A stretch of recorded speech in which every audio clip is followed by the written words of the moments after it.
Well done, David Lammy. You said African people living in poverty didn't need any more white saviours. Well, it looks like this year the white saviours didn't turn up.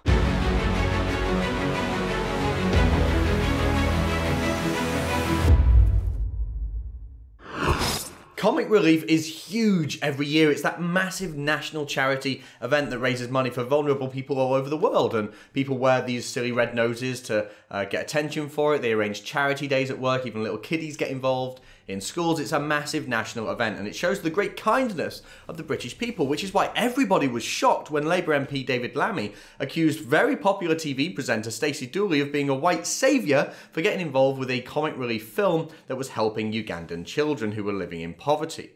Lammy was really angry about white people who wanted to help, and I wondered what would happen if those white people he was angry about, these white saviours here in the UK, stopped giving, because there are a lot of us. Just what would happen if we all stopped giving to Comic Relief and similar charities? Well, it looks like we know now, and David Lammy's got his wish, because the charity telethon saw a drop in viewership of 600,000.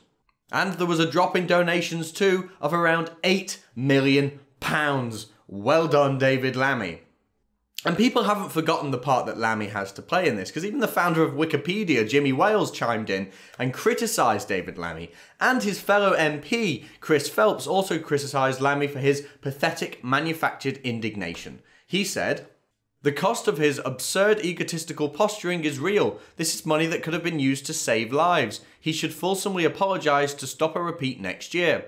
The Daily Mail found some really interesting tweets on this too. These are tweets by people who decided not to give this year because of what David Lammy said.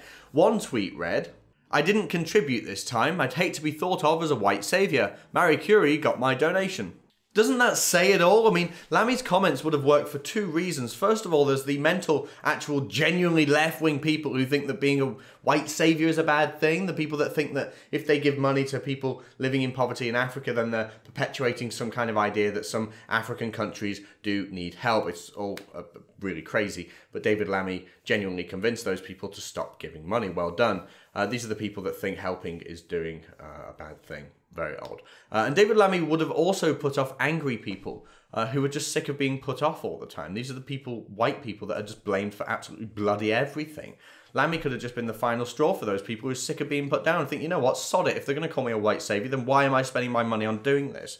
But knowing the good people of Britain, I don't for a moment that because they've think that because they've stopped giving to Comic Relief that they've stopped giving to charity. That tweet from the Daily Mail says it all. The British people would have been sick and tired of being called white saviours and everything else under the sun by people like David Lammy. So it's no doubt that that's the reason why Comic Relief suffered this year, but I don't for a moment think that British people stopped giving to other charities. David Lammy, well done.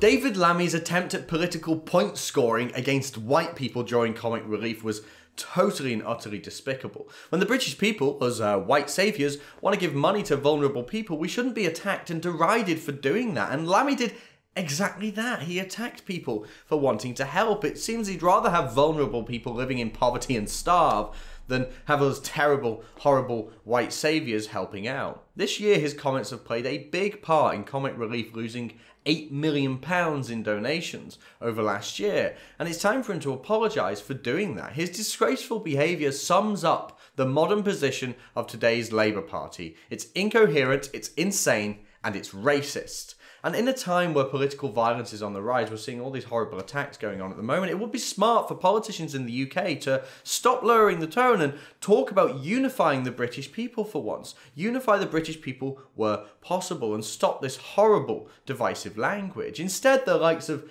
Diane Abbott and David Lammy, two peas in a pod, are more interested in pitting black and white people against each other. And that's beyond dangerous. If you like that and want to see more, be sure to like and subscribe and click that little bell button in the corner to make sure you never miss another Rebel video ever again.